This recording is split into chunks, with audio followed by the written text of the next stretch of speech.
That's a banger. Track 11, Honey.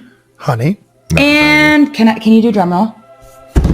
Last track 12, the title track, The Life of a Showgirl, featuring Sabrina Carpenter. So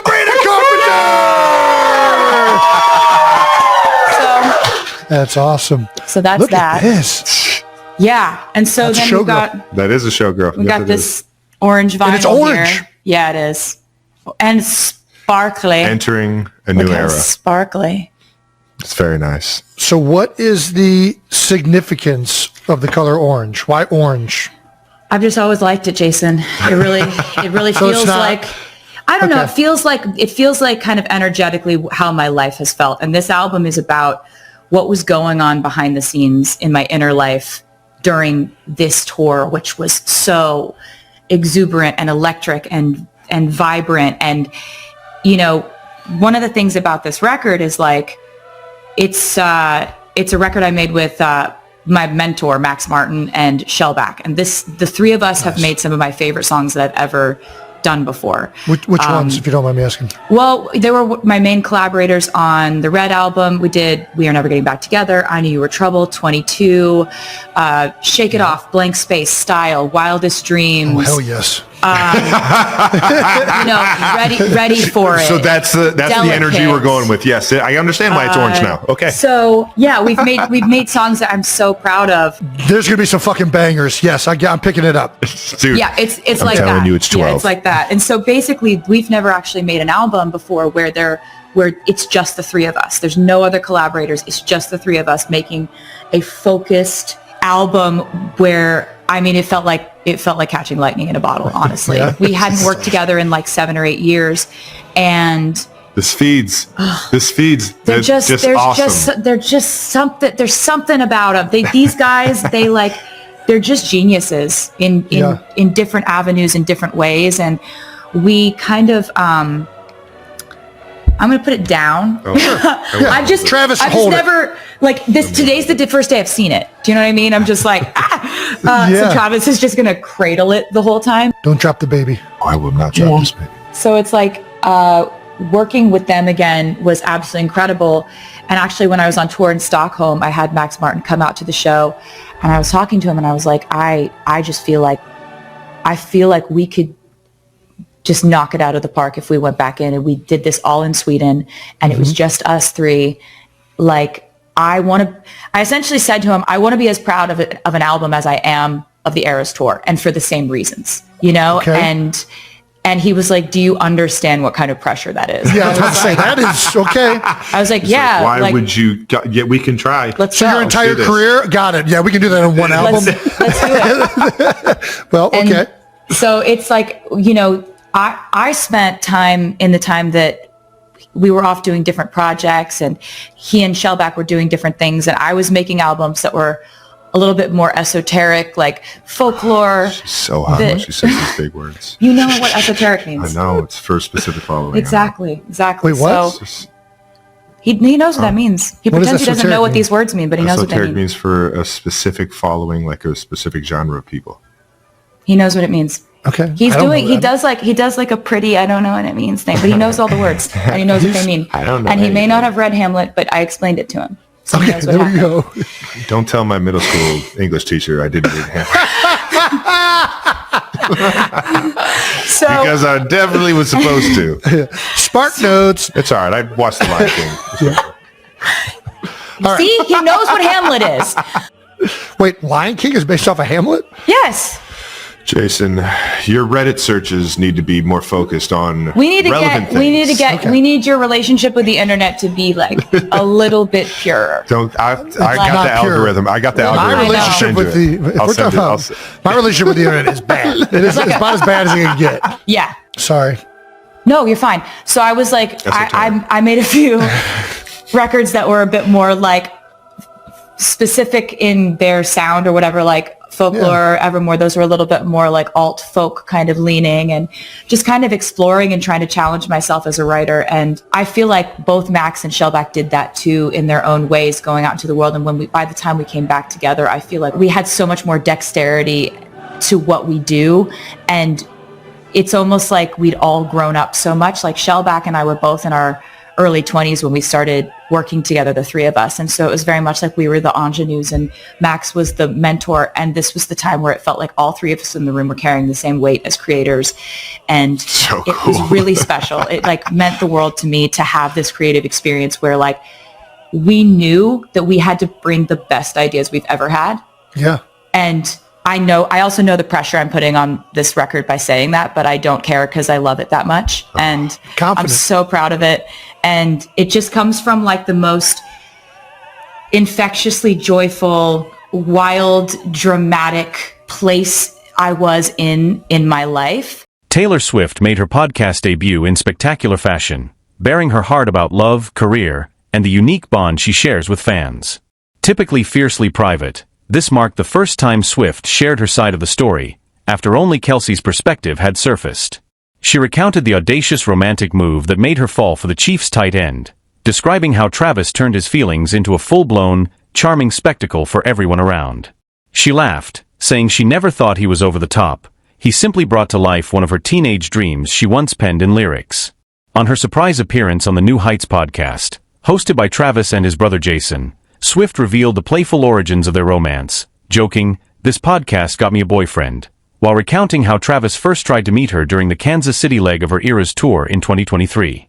Denied a meet-and-greet pass, Travis reportedly threw a man-sized tantrum, making it hilariously everyone's problem, a story Taylor playfully described as such a wildly romantic gesture, cementing the spark that would ignite one of the most talked-about love stories in pop culture. "That's what I thought at first," Swift confessed, noting that despite all his efforts, Travis never contacted her management for a proper date, instead arriving at the concert with Patrick Mahomes, assuming the elevator attendant would somehow deliver him to her dressing room. "When this podcast came out, I was like, did he ever reach out to be in the tents, or did we even know he was in the building?" She laughed, adding, "Like it's 1973. He even tried to give her a friendship bracelet with his phone number. At first she thought, if this guy isn't crazy, and that's a big if, this is exactly the kind of thing I've been writing about since I was a teenager." Comparing the stunt to an 80s John Hughes movie, the cruel summer singer added, "It felt like the modern version of standing outside my window with a boombox, saying, 'I want to date you. Do you want to go on a date? I made you a friendship bracelet. Do you want to date me?'" When Jason Kelce asked how she knew Travis wasn't actually crazy, Swift replied, "It was wild, but it worked. I'm glad it worked," affectionately cupping his face as he blushed. She explained that after a few conversations, she realized he genuinely wanted to get to know her in a grounded, down-to-earth way. The 14-time Grammy winner then shared the one question that left Travis completely speechless, though he never judged her for it, highlighting his kind, non-judgmental nature despite her lack of football knowledge. On their first date, Taylor Swift admitted she genuinely asked Travis Kelce what it was like when the Chiefs faced the Eagles in the Super Bowl, and he glanced across the line of scrimmage, spotting his brother just 5 feet away. She explained the question completely floored Travis, since that scenario was impossible. The brothers both play offensive positions and would never share the field simultaneously. He didn't even look at her, leaving Swift laughing. "I now know what an insane question that was. I thought everyone was out there at the same time. I didn't know what a first down was, what a tight end was. I fell in love with it. I became obsessed with it." Taylor Swift and Travis Kelce have since become the internet's most adored couple, a love story straight from the pages of your favorite sports star meets pop star romance novel. From Travis cheering for Taylor to her mastermind support for the Chiefs' tight end, they embody everything hopeless romantics dream about. Yet behind every legendary romance, there's a Cupid, and for Swift and Kelce's epic fairy tale, it was none other than Kansas City Chiefs head coach Andy Reid. Yes, Andy orchestrated the connection. During Taylor's highly anticipated debut on the New Heights podcast alongside Travis and Jason Kelce, she revealed Reid's pivotal role. Swift elaborated that after Travis gushed about her on the New Heights podcast in 2023, numerous people reached out to back him, calling it the shooting your shot heard around the world moment in their romance. Among these advocates was Andy Reid, a longtime friend of Taylor's father, Scott Swift. Taylor told Travis, "There were so many people whispering in my ear about you. That's not normal. There are people willing to go to bat for you, saying, 'You don't understand. This guy is incredible.'" Some time ago, in an interview with The Athletic, Andy Reid reflected on Taylor Swift's surprise life of a showgirl album announcement and shared his perspective on the high-profile couple. He noted that their relationship was a neat deal for both of them, and emphasized how, with age, he appreciates seeing his players settle down, find their person, and start building families. Reid has consistently been a supportive voice for the duo, even joking, "My grandkids will be all over it." He added, "Both of them genuinely care about each other, and what a plus that is." Meanwhile, longtime fans of Taylor Swifties have a tradition of making and trading friendship bracelets at Eras tour shows, inspired by her lyric from "You're on Your Own, Kid." Travis Kelce admitted on the New Heights podcast, "I was a little bit hurt I didn't get to hand her one of the bracelets I made for her." He laughed, adding, "She doesn't meet anybody, or at least she didn't want to meet me, so I took it personal," before joking about the whole situation, highlighting the playful human side behind the whirlwind romance. After that confession went public, Taylor reached out privately, and sparks flew instantly between them. Yet the world didn't know Taylor and Travis were officially seeing each other until September 24, 2023, when she was spotted cheering him on at the Chiefs game against the Chicago Bears. Speaking to Time in December 2023, Taylor reflected on the start of their romance. "This all began when Travis adorably put me on blast on his podcast, which I thought was metal as hell. We started hanging out right after that. We actually had a significant stretch of time no one knew about, which I'm grateful for because we got to really know each other. By the time I went to that first game, we were a couple." Considering they've now been together for 2 years, Travis has shared equally heartfelt insights. "The most recent thing I said about us is simple but true. Whenever I'm with her, it feels like we're just regular people. Without cameras, we're simply two people in love," he told GQ on August 12, 2025. "It can feel exaggerated because of how much attention we get, but it all happened organically, even if media tracked it. Nothing I've ever done has been orchestrated. It was pure organic connection. We fell in love just sitting in a room together. We're two fun-loving souls who deeply appreciate people for who they are. We share all those values. It kind of just took the F***K off." The internet erupted when Taylor appeared on Travis Kelce's New Heights podcast on August 13, 2025, not only because she announced her 12th studio album, The Life of a Showgirl, but also because the couple's chemistry was utterly irresistible throughout the episode. For example, Taylor complimented Travis, saying blue suited him, and he replied, "It's the color of your eyes, sweetie." Another tender moment came when Travis comforted Taylor as she became emotional discussing buying her masters. Making her podcast debut alongside Travis's older brother Jason Kelce, Taylor Swift his number after one of her Eras tour concerts. On July 26, 2023, he revealed he had made her a friendship bracelet, following Swiftie tradition, but was left disappointed when things didn't go as planned. He didn't contact her management, assuming knowing the elevator attendant would grant him access to her dressing room, the Karma singer recalled. Despite the rocky start, they eventually connected, and Swift admitted that during their first dates, it felt like an 80s John Hughes movie, with Travis standing outside her room with a boombox, thinking, "I want to date you." "I was like, if this guy isn't crazy," which is a huge if, "this is exactly the kind of thing I've been writing songs about dreaming would happen since I was a teenager," Swift revealed. "I knew he wasn't crazy. The first few times we talked, I realized he genuinely wanted to know me in a way that was natural, pure, and real. He could make me laugh instantly over ordinary things. Travis is a vibe booster in everyone's life he touches. He's like a human exclamation point," she added. Travis didn't hold back either, praising Taylor for transforming his life as he told listeners, "She makes me so much better. It's like I've known you forever. You've completely knocked my socks off." The couple first confirmed dating rumors in September 2023 when the Bamman singer attended a Chiefs game with Travis's mother, Donna, famously yelling, "Let's F***ing go," after his third-quarter touchdown. Later, they were spotted leaving Arrowhead Stadium together, with Taylor rocking a 1989-inspired denim outfit, escaping the crowd in Kelce's convertible. He even rented a restaurant for a private post-game celebration, cementing their romance. Swift remained a supportive partner last month when Happy Gilmore 2 released, posting an Instagram story raving about the film in which her boyfriend, Travis Kelce, had a cameo.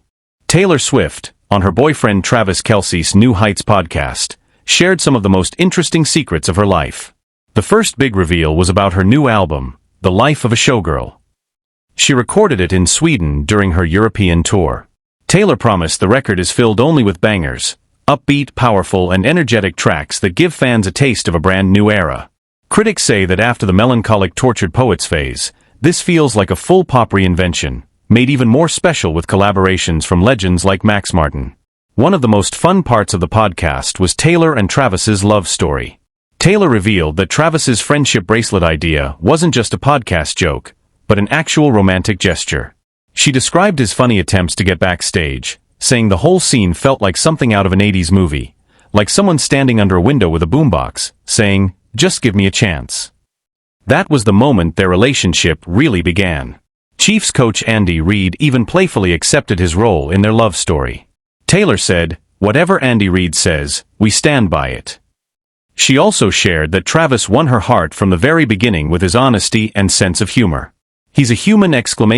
Taylor said, meaning his presence brings energy and life wherever he goes. Taylor also spoke about her new journey as a Chiefs fan. She recalled her first Chiefs game and the adrenaline-filled moments of the Super Bowl. She admitted that at first she didn't understand football at all, but Travis patiently explained everything to her, which only deepened her respect for him. Now, Taylor proudly calls herself a die-hard Chiefs fan. Another emotional part of the podcast was when Taylor talked about reclaiming her masters. While in Kansas City, she got a call from her mom telling her she had finally gotten her music back. Taylor said she literally burst into tears in that moment. It was such a huge relief to have her career back in her own control. When talking about family and personal life, Taylor shared funny stories about bonding with Travis's brother Jason, his wife Kylie, and their kids. From Jason's Bills Mafia fire table jump jokes to introducing the kids to her cats Meredith, Olivia, and Benjamin, everything felt like a natural family connection. Taylor even mentioned her plan to bake a special rainbow sourdough for Jason's daughters. Taylor also explained the inspiration behind her new album. She said the record captures her inner world during the tour, an electric, dramatic, and joy-filled era that feels like the most vibrant phase of her career. The cover art and track list are packed with Easter eggs for fans, and she promised that every track will be a banger. In the end, both Travis and Taylor agreed that their love story has felt completely natural and effortless. "It was like I've known you forever," Travis said.